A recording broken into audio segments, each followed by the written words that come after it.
Hello, guys, and welcome to 𝐿𝐭𝐴𝐧𝐧𝐞𝐿 World Cup Matchday 3. Let's analyze groups G and H. All the games on Friday, and we have Leo Bachanian and Dani Fisichella. Hello, guys. Ciao, ciao, ciao. Hello, hello, guys. We have an European team in trouble, like Serbia or Switzerland, the teams who have to fight for the second spot in Group G, or Cameroon, who knows. And in Group H, we have Uruguay in trouble, and I am looking forward to listening to you guys. Remember to leave your comments as well. And of course, if you enjoy our videos, press the like and subscribe. The first game we are going to analyze is Cameroon, Brazil, and following Dani's sentence that I think is very accurate for this World Cup. Good attacks win you games, but good defenses win you tournaments. Dani, no shots on target received by Brazil so far in 2 games, and I think this is an amazing piece of stat, taking in consideration that they've faced good opposition like Serbia, like Switzerland. They are not flashy, this Brazil, Dani, but they are very reliable, very consistent, even without Neymar. Well, and I think they lost something, obviously, without Neymar, because they haven't got a player as Neymar in their big roster. And I think Tite very intelligently slotted Fred into midfield, brought Militao in, so he brought even more cover to avoid getting caught on the counter by the Swiss, who are very good at it. And they knew they were going to create chances sooner or later. And I think this is the blueprint that we have seen from Brazil for the last 2 years. Very solid. They don't concede many goals. But, you know, who's going to score against Alisson, Marquinhos, Thiago Silva, Militao? On the bench, they also got Bremer. The fullbacks are defensively mighty and strong, like Danilo and Alexandro. This is where really the backbone of Brazil is. And of course, then if you add the energy, the intensity of Fred and Casemiro, who, by the way, when they play with the national team, they do much better than when they do for the club, you get a very, very hard to beat Brazil. You know, the trend, I've been crunching the numbers a little bit on this tournament so far, and this is a low-scoring tournament. Total goals so far in the first 16 games, which, by the way, halfway through the tournament, 81, average 2.5. In 2014, the average was 2.67. In 2018, the average 2.64. Euro 2020, average 2.78. So they tend to score a little bit less. I know the sample is not big, but this is because the level of international football is very similar. You cannot judge these games as if it was a Premier League game when number 1 plays number 20. They trash them. Here, the difference between the number 1 in the world, the number 15 and number 20 is not that big. Of course, the big players, the key players, the star players, the Rodrigo, the Neymar, the Vinicius, can change games. So if you do have a strong defense, you are in with a chance to go really, really far. And Cameroon, I'm afraid, poor game management. What happened before with Onana? What happened during the game? They were 1-0. They managed to go back into the game 3-3, and perhaps they could have won it as well, because I think Serbia, unlike Switzerland, unlike Brazil, is not a tournament team yet. They haven't got the tournament mentality. 3-1 up, they were still attacking with 6 or 7, and they let the door in for Cameroon. Cameroon, interesting, you know, an interesting proposition because they play with a 4-3-3, one of the few teams that really go out with 3 strikers, and I think the introduction of Aboubakar has been good as well. Choupo-Moting is on fire. Mbeumo plays well. Is the balance, you know, they switched off too many times at the back, and, you know, I think with Onana in goal, they would not have conceded 3 goals, I'm afraid, no matter the style of play he plays. But, you know, for this one, Brazil, first, they're qualified first. They just need a point. Cameroon, they need to avoid to get trashed. I continue with the trend under 2.75 goals, which, by the way, was my pick in the Brazil-Switzerland game, which paid off. So, yeah, under 2.75 goals, 209, maybe both to score no as well, but I stay with under 2.75 goals. Very entertaining game, the one between Cameroon and Serbia. And Leo, you've been following Brazil during the qualifications in the CONMEBOL. We also follow with you the Copa Libertadores. This is a Palmeiras-style Brazil. Thinks it's the defense, not concede anything, and we have enough quality. Let's see what happens. We don't are in a rush. We are not going to get hurt. And they are doing the job against tough opposition. Yeah, I mean, Tite has this conservative approach in his career as well, or since taking the national team. That's why he was criticized during the Copa America, because he tends to get conservative at times. So he could be compared, if you want, to Abel Ferreira, although not that much defensive, of course. And he's changed a little bit with the Seleção Tite. And I agree that the main taken for this game was the defensive solidity. I agree with Dani. They're doing very, very well there. Actually, with the 𝐜𝐿𝐴 there as a right back, they will have even more cover as with Danilo, although Danilo is not doing any overlaps in attack because they don't need him. We speak about that in the previous show. But for me, also taken from yesterday is like, not to have Neymar could raise few eyebrows in Brazil. Of course, we are talking about one of the best players in the world. It's normal, yes. As Dani said, there's not a natural replacement in the team. You could think of 𝐬𝐭𝐴𝐻𝐿𝐴, yes, but Coutinho is not in the team. You could think in Firmino, he's neither in the team. Fred, when he plays, is always alongside Casemiro, like yesterday. Although I would say his best games, at least this season so far for Manchester United, were behind the striker. As a number 10. In the second half, Tite tried with Rodrigo, who is, of course, not the number 10, but he does not bad when he's cutting inside. I particularly would like to see more minutes from Bruno Guimaraes, for example, if Ney cannot return yet. Why? Bruno is aggressive without the ball, absolutely. So he can be also a good partnership for Casemiro. But he has a great feet, and he can do the box-to-box job perfectly. Is someone who can put a foot inside the opposition box, like Casemiro has done it to score a winner and at the end of the game. And also not having Neymar, I believe, I don't know, Dani, if you see it the same, but it has an impact in Vinicius too. I mean, the boy is amazing, has an amazing personality. He can step up no matter what. But my point of not having Neymar affecting Vinicius is that usually Neymar would attract like 2 or 3 defenders within his zone, and that would free Vinicius to play 1v1s against a right back and do whatever he wants with them.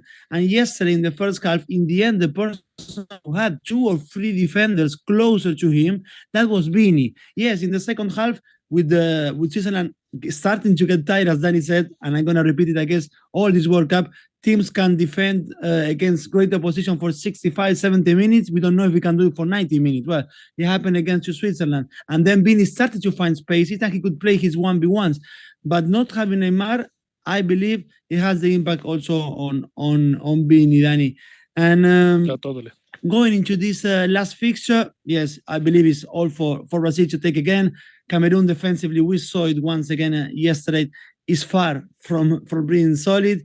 I believe Aboubakar, with one of the best goals in the tournament so far, got the right to play from the beginning from the start against Brazil. I cannot see 𝐿𝐴𝐻𝐿𝐴 and 𝗵𝐵𝐻𝐻𝐿𝐴. I believe this time is going to be 2 center forwards starting against Brazil, trying to look for a miracle which I cannot see happening. I will go for a first half Asian handicap of -0.5 for Brazil. And also I will go for goals over 1.5 for the second half with odds of 1.91. All right, Brazil to lead at halftime for Leo. Very entertaining, the African teams, I have to say, in the World Cup, especially the ones in the middle of Africa, no? Senegal, Ghana, and Cameroon, very entertaining. Also Morocco, not that much. Tunisia, still with option. Cameroon to qualify, they have to win Brazil. Odds are 14 for Cameroon to win, but the favorites to qualify is either Serbia or Switzerland. With a draw, the Swiss will go through, but I'm so surprised to see the odds.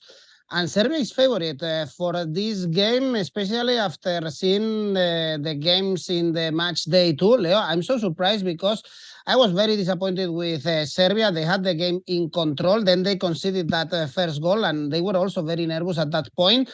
And when you are leading 3-1, 2 defensive mistakes with the right back giving the chance to Abubakar to assist and to score the goal, you cannot commit these mistakes. And this is something that is happening to Serbia in the last big tournaments, actually. They lost control.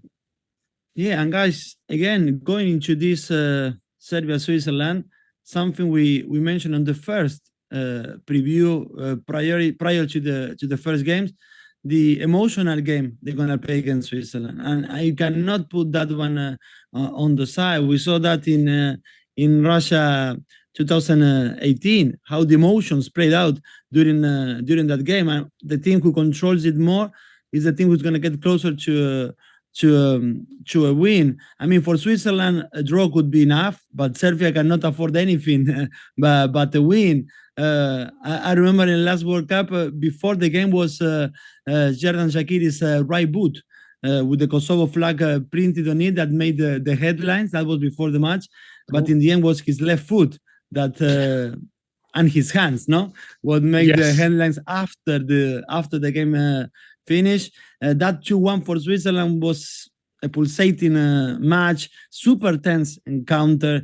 All this talk before the game dominated by questions of identity, belonging, war, peace, nothing to do with specifically with football, but it had an impact inside the field. And I believe now we're going to have a kind of a deja vu. I think Serbia, despite losing 2 points with Cameroon, despite losing actually the chance of having 2 results against Switzerland, they are still favorites for this one, at least for me, Dani. I think that in their 3 goals, they show lots of their qualities. Pavlovic restored the parity with a header. So that's one quality. They're strong in the air. Milinkovic-Savic put Serbia ahead with an effort from the edge of the box. Another quality, midfielders with goal. Midfielders that can do the box-to-box job is another quality for Serbia. And they grab a third one after some clever build-up and with some unselfish also passing inside the box, allowing Mitrovic to score his first goal in this World Cup. So another quality, a goal scorer, which they have in Mitrovic. So I believe they still have the edge against Switzerland. For me, that's why Serbia for a win at 2.88 as the highest odds on Oddspedia is attractive. Serbia to score first is at 1.95, although that one again is the highest in Oddspedia, but the average will be around 1.80. And also, I will go for the first half Asian handicap 0 for Serbia at 1.86. Again, for me, Serbia to win here. Wow, I tend to go on the other side. Dani, I really like Switzerland. I think they are very compact and very difficult to beat. I think the game pans out as both sides want. Serbia is an attacking side, especially under Stojkovic. They're all attack, go for it. Look against Cameroon, they were 3-1 up and they still attacked. And Switzerland is a great team if they need to be attacked. They got the siege mentality, they got the fortress mentality. They know how to resist. They did it against Italy in the qualifiers. They did it to some degrees against France in the Euros, against Brazil yesterday. So it's a perfect game for them because they don't have to change the nature.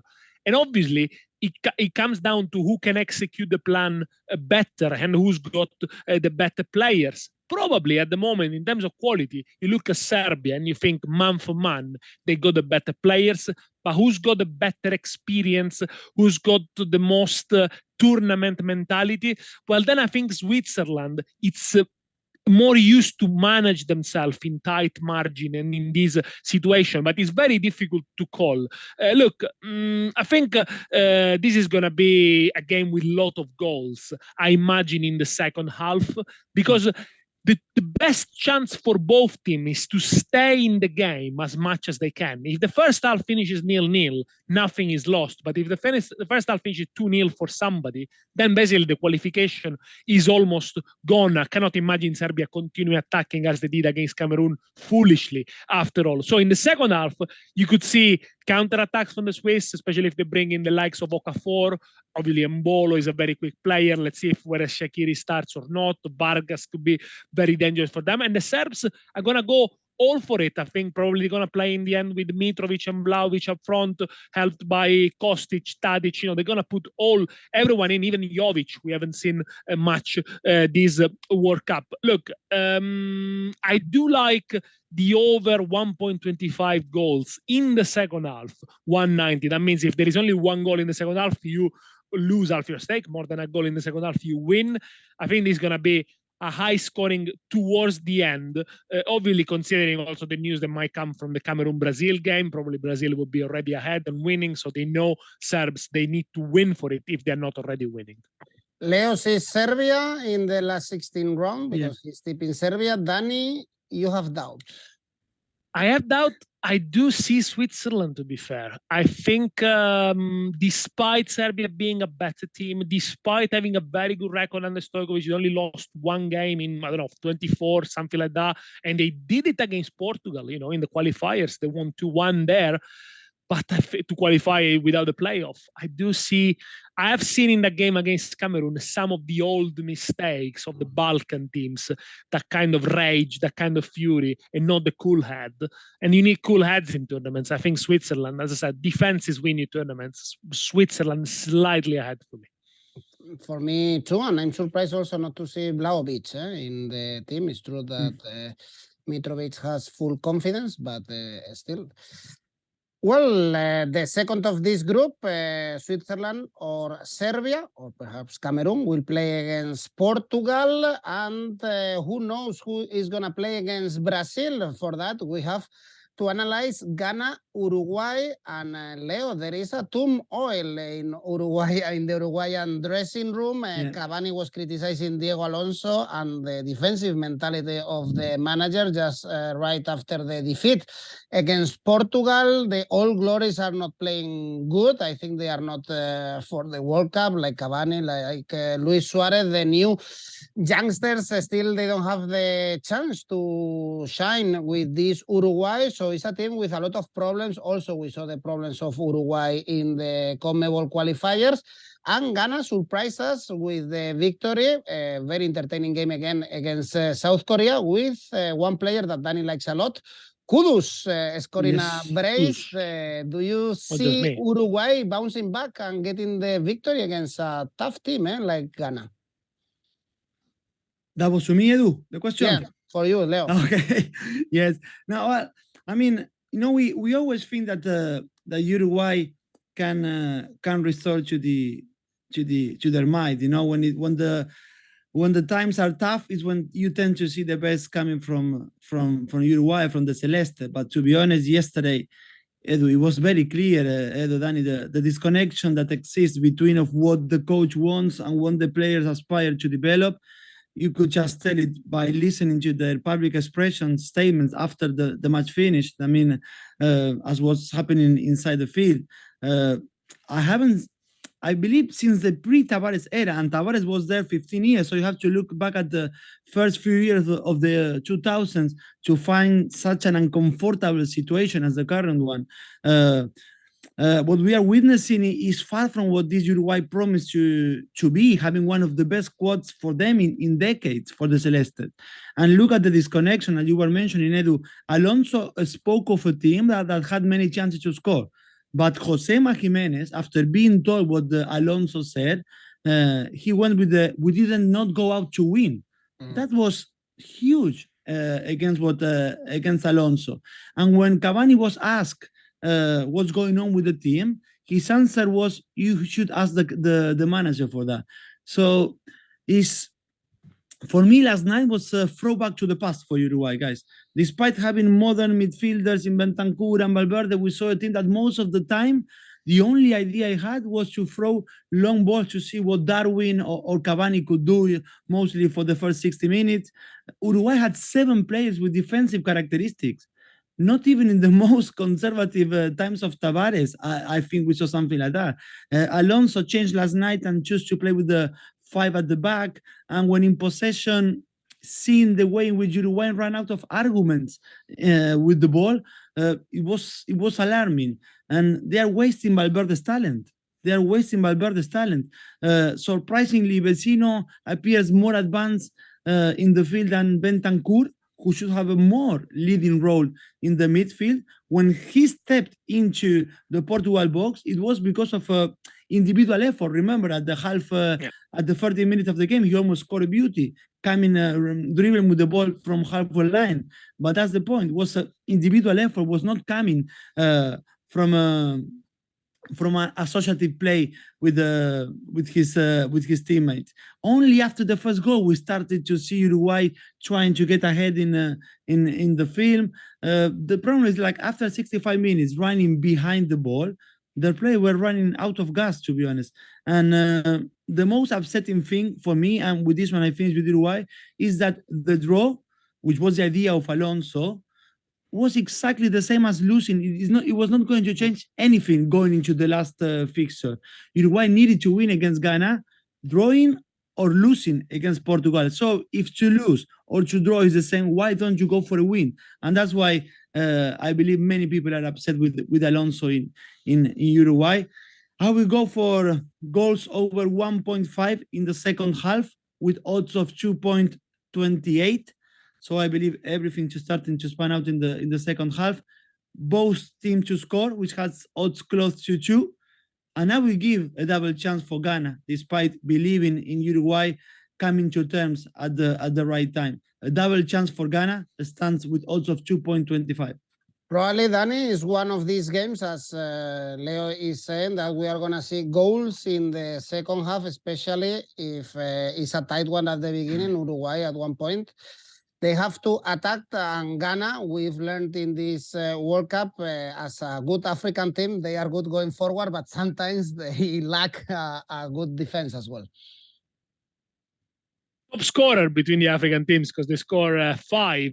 And by the way, the African teams have surprised that in round 2. In round 1, the 5 African teams between them only scored 2 goals. In the round 2, they scored 11 goals between them, of course, also because Senegal played Qatar. But, I think everything helps. Maybe the shackles were gone after a bit. They kind of let it go a little bit, and we can recognize more of the African talent there, of course, with the lapses of concentration at the back. The halftime draw, it's good, which, by the way, it is a result that still keeps Uruguay in the tournament, and if they go for it in the second half. But I cannot believe that Uruguay, with Darwin, with Pellistri, with Cavani, with Suarez, cannot even score 1 goal in this tournament. I mean, they need to score. They need to come out, attack a little bit more. Yeah, yesterday, with 3 at the back, they were rather comfortable for 45 minutes, and I believe Ronaldo scored a goal. Is a little bit of luck.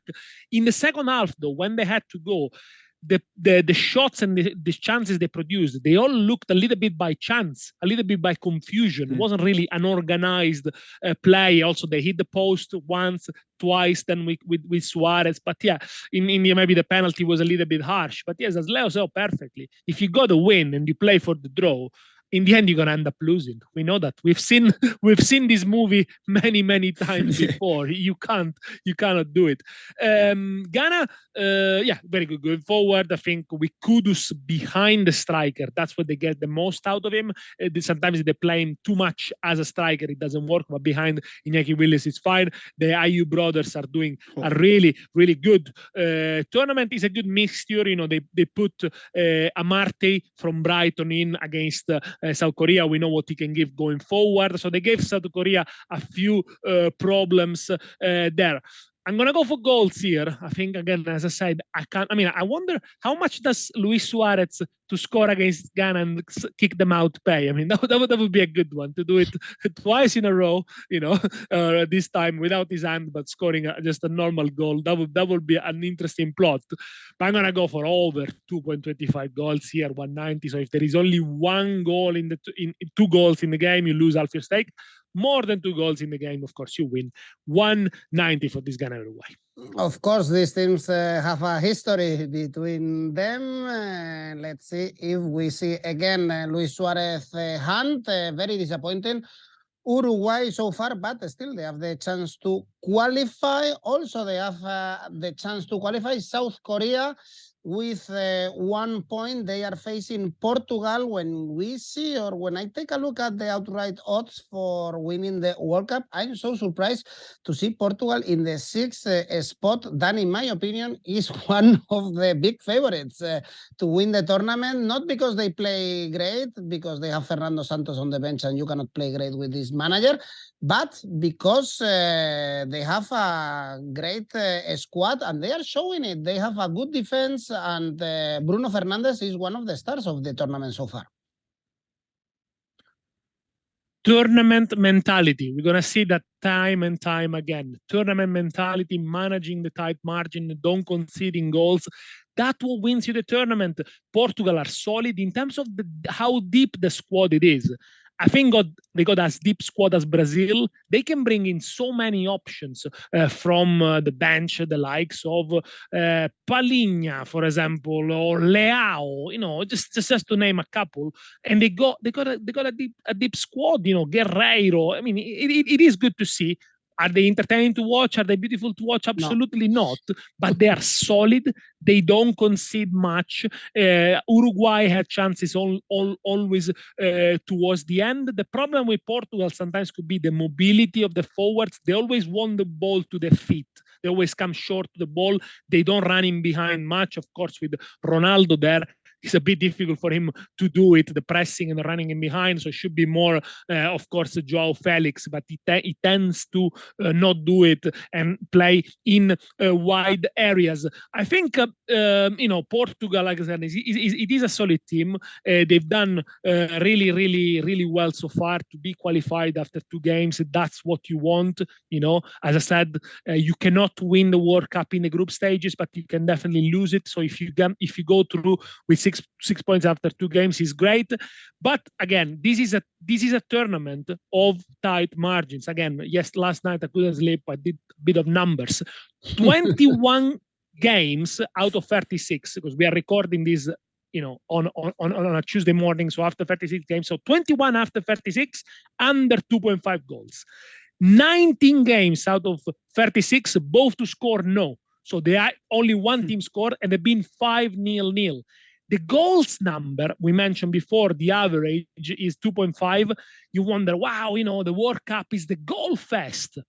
Compare it with the Champions League. This year, average 3.16. Last year, average 3.4. 2 years ago, average 2.92. Why? Is it because the World Cup is bad, the national team is bad? No, it's because the level is very, very similar. Everyone can defend. I know Leo is a coach, he's a manager. He probably will gonna back me up. But these days, anyone can learn how to defend positionally. Anyone can learn how to counter press. Anyone can learn the tactical aspect of the game. What makes the difference is the technical ability. But you can teach people around the world with videos, with files, how to defend well. And also in a tournament with not much preparation going into it, I think the teams revert to the basic, which is be solid, do not concede, don't let goal in. And I think that's probably one of the strengths of Portugal, because they are so drilled and they've done it time and time again. It comes to them natural. South Korea, I think they lost a bit of spark, to be fair. They don't start game very well. They don't go forward with that intensity that we used to know. They need to win. I think they're out of the tournament, basically. As I said, they've been also another bit of a numbers. 16 times the first half finished 0-0. So 50% of games. And 7 times he only finished 1-0. So if you go with the under 1 in the first half, you probably got your money back 7 times and won 16 times. First half, draw, 237. All right. In my opinion, as I said before, Portugal, one of the favorites in the World Cup. I would put it even behind Brazil and France, the 3rd favorite. Leo, are you also impressed by Portugal efficiency? I would say, not the way they are playing, because they are very boring. Yes, absolutely. I will stay with the efficiency they've been showing in front of goal. I would stay with Bruno Fernandes being the standout player so far for them. Please, I don't want you to read or to hear that Ronaldo touched that ball, because he haven't even was closer to it. Maybe he felt the air of the ball touching. Dani said before that Cristiano Ronaldo scored. We give the goal, no? We give the goal to Bruno. But again, I think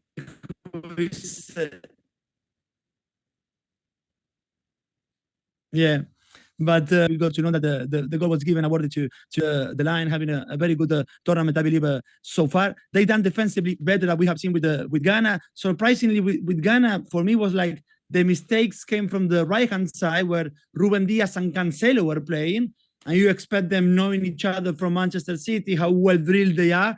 They will do better than on the left-hand side, but yesterday was a different picture. I believe Santos was a happy man for sure. They haven't conceded, and defensively they were okay against Uruguay and facing Darwin, Cavani, then Suarez. So I think defensively Portugal was good yesterday. South Korea, if they had a chance to go through, they needed to win yesterday. They haven't done it. We saw a completely, of course, different face in the second half. In the first half, I could not understand why they were defending free kicks so close to their own goal. And that's why 𝐜𝐿𝐴𝐴𝐵 could score as well. If you are like positioning yourself at the edge of the box, if there is a rebound on anything happening, like it happened in the 𝐜𝐿𝐴𝐵's goal, that rebound was going to happen a bit far away from your own goal. But if you drop almost next to your goalkeeper before a free kick, you are putting yourself into trouble. And that was happening with South Korea. Then with 𝐿𝐴𝐴𝐵 in the second half, they managed to get back into the game.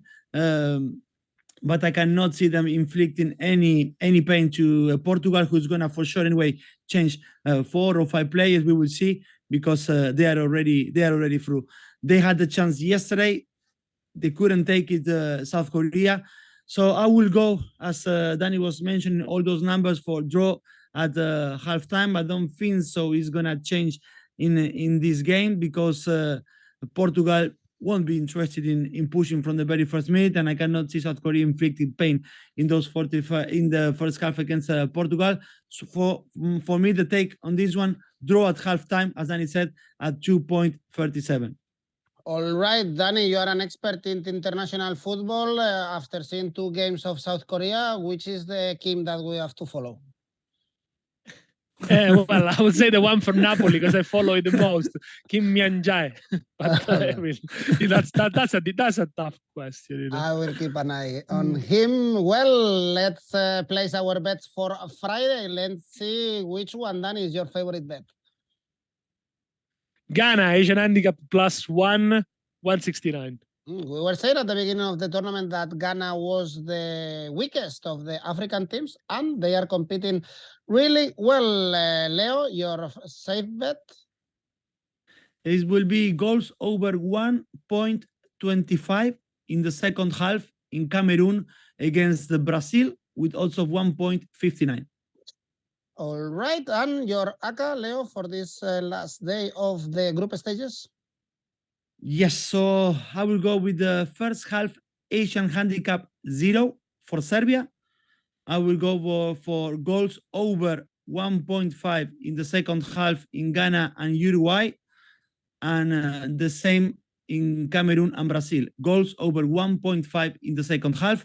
All this leaves me with a total ACCA of 8.09. Ambitious one. You have to see Dani, Leo's ACCA for the CONMEBOL. This is nothing compared to his ACCA in the CONMEBOL. 59, yeah. So I saw them. And Dani, your ACCA? Ghana, Uruguay over 1.5 goals. South Korea, Portugal 1x in the first half.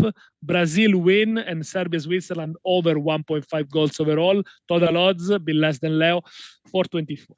Well, good luck to everyone. We have many viewers from Africa, so I'm sure they will be supporting some of these nations. And of course, don't forget, if you enjoy our videos, press the like and subscribe. See you for the last 16 round. Bye-bye. Ciao. Bye, guys. Ciao.